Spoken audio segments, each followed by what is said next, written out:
Iglesia de Vida te da la bienvenida al estudio de la epístola a los Hebreos. El tema central de esta epístola es la supremacía de Cristo, su supremacía como la perfecta palabra de Dios al hombre y el perfecto representante del hombre ante Dios. En este tiempo que los fundamentos son sacudidos, la epístola a los Hebreos nos presenta un rey y un reino que jamás será conmovido.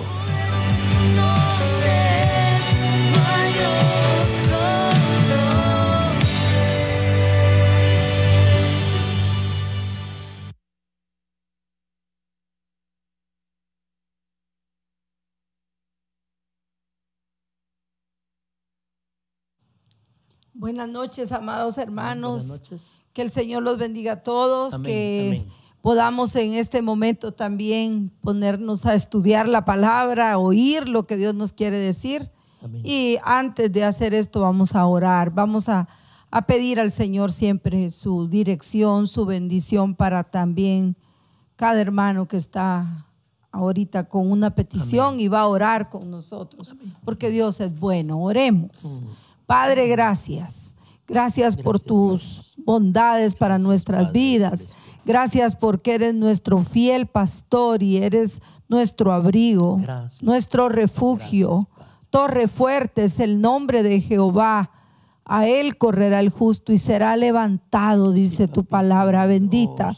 Queremos orar hoy porque tú llenes, Señor, de nuevas fuerzas espirituales aquel que está debilitado, que está, Señor, desanimado, con alguna situación de tristeza, de dolor.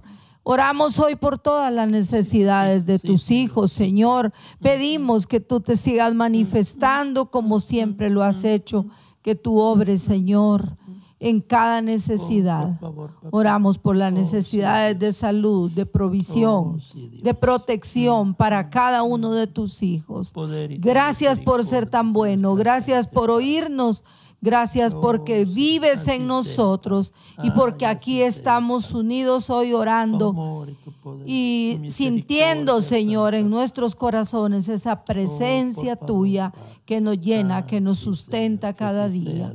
Gracias por obrar. Gracias, papito. Gracias, todo papi. lo pedimos en el nombre de Cristo. Precioso de Jesús. Amén. Amén. Aleluya. Amén. Amén. Gloria a Dios. Dios les bendiga.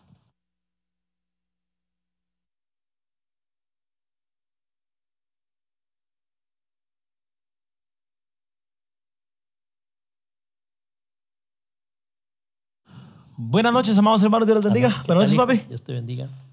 Continuamos con el estudio de Hebreos. Amén. Ya para este momento deberíamos tener pintado el capítulo 1. Amén. Entonces, sí, estamos poniendo siempre ahí esa clave de colores. Va a ser bien bonito porque de un solo vistazo nos da un panorama de lo que enseña ahí la palabra del Señor, ¿verdad? Ahora, queremos decir una notita más acerca del versículo 14. Entonces vamos a leer el versículo 14 del capítulo 1 antes de pasar al capítulo 2 para decir algo ahí que nos faltó compartir el jueves último. Recordando que viene hablando acerca de los ángeles. Verso 14. ¿No son todos espíritus ministradores enviados para servicio a favor de los que serán herederos de la salvación? Amén. Y estábamos hablando de que ellos son bendecidos en grandes privilegios que el Señor les da, ¿verdad? Por ejemplo, estábamos hablando de Gabriel, que el privilegio de él es estar delante de Dios. Así lo dice Lucas 1:19. Respondiendo el ángel, le dijo: yo soy Gabriel, que estoy delante de Dios. Y delante de Dios quiere decir literalmente parado delante de Dios. De pie, a la orden. ¿Por qué? A la ¿Por qué de orden. pie? A la orden. A la orden Listo. quiere decir. Ahora, a pesar de eso, a ningún ángel Dios le dijo: siéntate a mi diestra. Amén. Todos están paraditos para servir. ¿Qué es la otra cosa que debemos de remarcar ahí? Vamos a leer el verso 14. ¿No son todos espíritus ministradores enviados para servicio a favor de los que serán herederos de la salvación? Oí, serán Heredero de la salvación. Que el verbo serán está en pasado, en presente o en futuro. En futuro. Entonces no se refiere a la salvación en su primera etapa, ni No. en su segunda etapa. Nosotros somos perfectamente salvos, pero hemos llegado a la plenitud de disfrutar la salvación, no todavía. O sea, Aún falta. Entonces, esto se refiere Al a la futuro. salvación escatológica. Mira, Romanos 13:11 nos va a ayudar a comprender ese concepto. Romanos 13:11. Y esto, conociendo el tiempo, que ya es hora de levantarnos del sueño, porque ahora está más cerca de nosotros nuestra salvación que cuando creímos. Bueno, ¿y no fuimos salvos cuando creímos? Pues Sí. pero la salvación se da en 3 etapas. La primera etapa es justificación, porque el Señor me libró de la pena de mi pecado. Exactamente. O sea, en el juzgado me quitó La deuda. La deuda, amén. Se pagó por Ajá, nosotros. esa es la primera etapa. La segunda etapa se llama santificación. Exactamente. Porque Dios me va a dar gracia para librarme del poder del pecado, para que no me maneje ni me gobierne el pecado. Para pelear esa lucha diaria. Correcto. Pero en la tercera, Él va a glorificarme. Exacto. ¿Qué significa eso? Que me va a salvar de cualquier influencia del pecado. La muerte, el deterioro, mi deterioro celular. De este cuerpo de muerte, ¿verdad? Mis debilidades. Esta carne se va a vestir de incorrupción. ¿Cómo Exacto. se le llama eso? Glorificación. ¿Eso recibiste el día que recibiste a Cristo? No, No. no. Y aquí se equivocan muchos creyentes porque piensan que el día que recibieron a Cristo lo recibieron todo. Exacto. No, es un Y que proceso. hasta el momento en que vayan a morir, como que se va a definir si eran o no eran, ¿verdad? Tampoco no, estamos no, hablando no, de no, eso. no, El no, verdadero no, no, creyente recibe testimonio del Espíritu en su vida de que ha sido salvo, pero falta. Entonces, es bien claro en Hebreos 1:14 que se refiere a la salvación el día que el Señor nos arrebate o el día que nos muramos. De eso está hablando también Romanos 13:11. capítulo 13, verso 11. Pero también 1 Pedro 1:4-5. ¿Cómo dice? Para una herencia incorruptible, incontaminada e inmarcesible, reservada en los cielos para vosotros. Oí, reservada. ¿Qué quiere decir que está reservada una silla? ¿Que está ocupada? No, pero que va a estar ocupada. Ajá. Ahora el verso 5 todavía. Que sois guardados por el poder de Dios mediante la fe para alcanzar la salvación que está preparada para ser manifestada en el tiempo postrero. O sea, ¿Cuándo se va a manifestar la salvación? en el tiempo postrero, al final de los tiempos. Tristemente, algunos hermanos que malinterpretan estos versículos dicen: nadie puede dar seguridad de que es salvo. Nadie puede dar seguridad de que es salvo.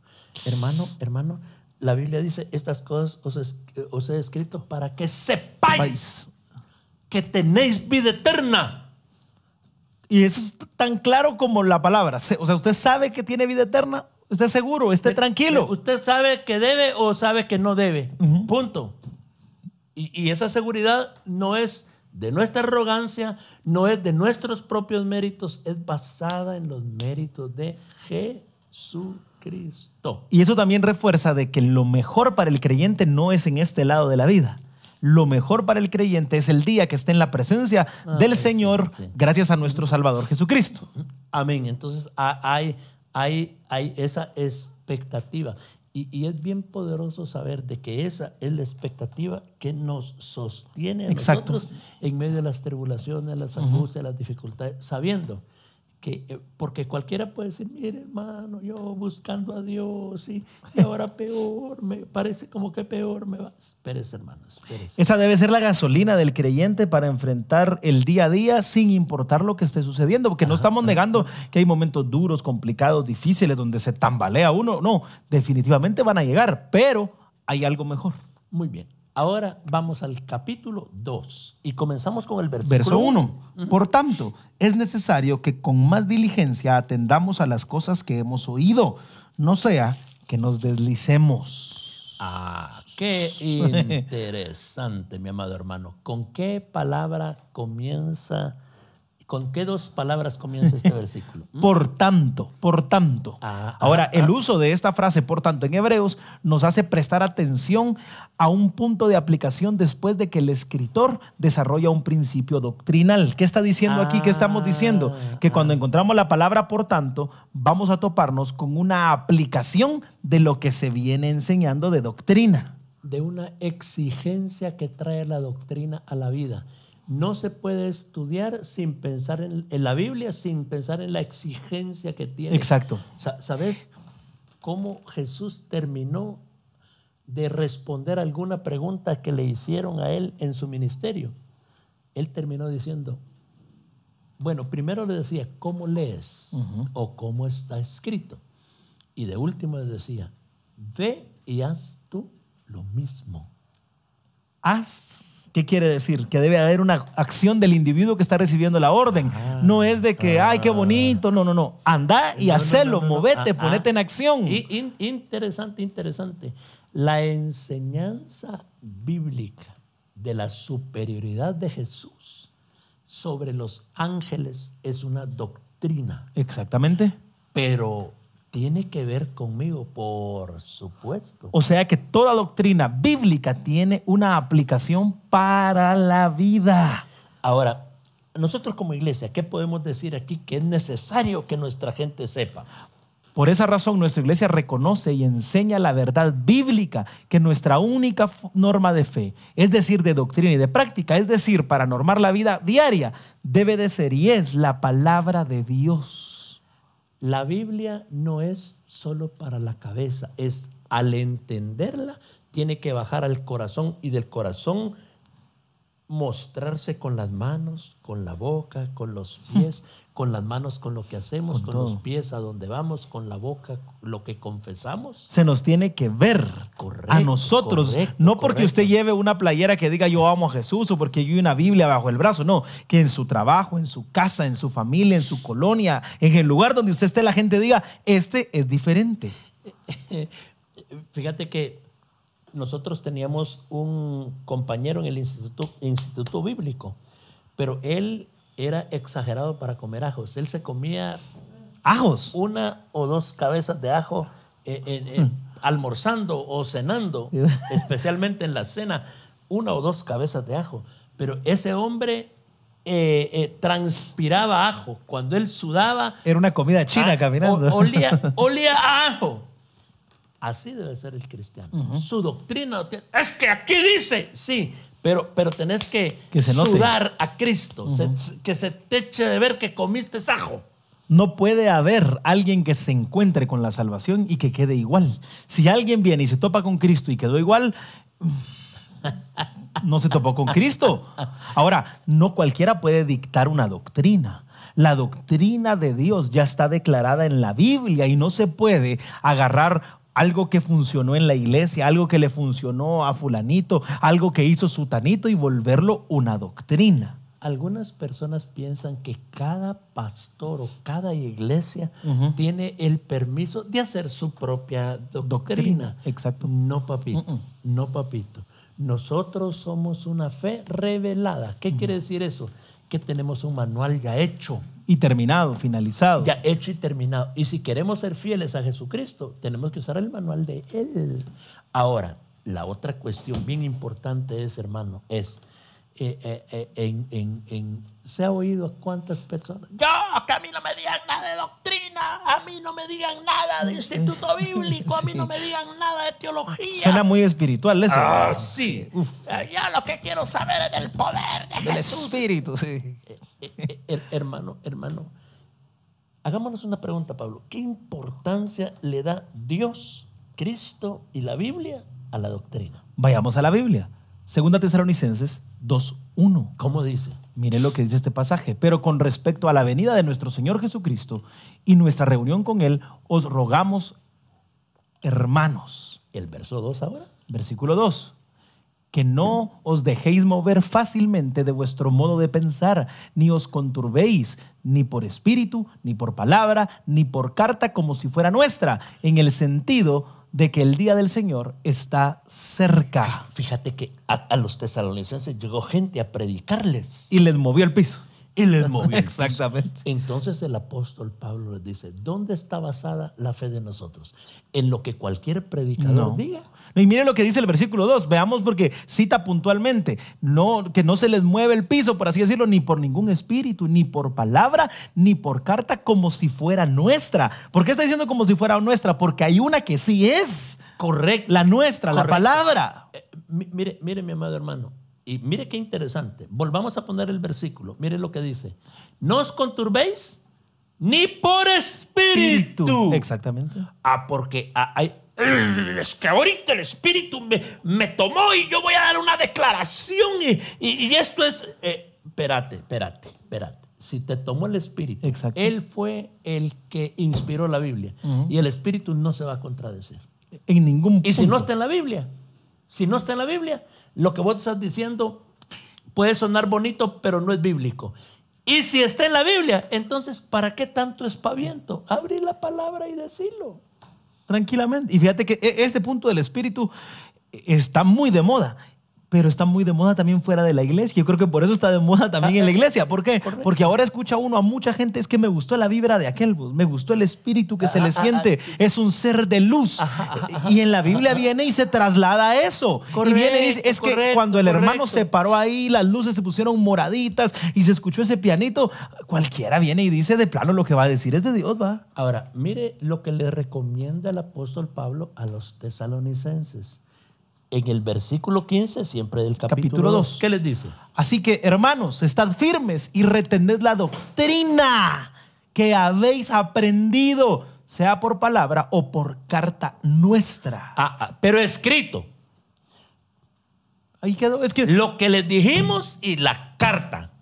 reténganlo. Retengan eso. Porque, mire pues, hermano, el lugar que tiene la doctrina.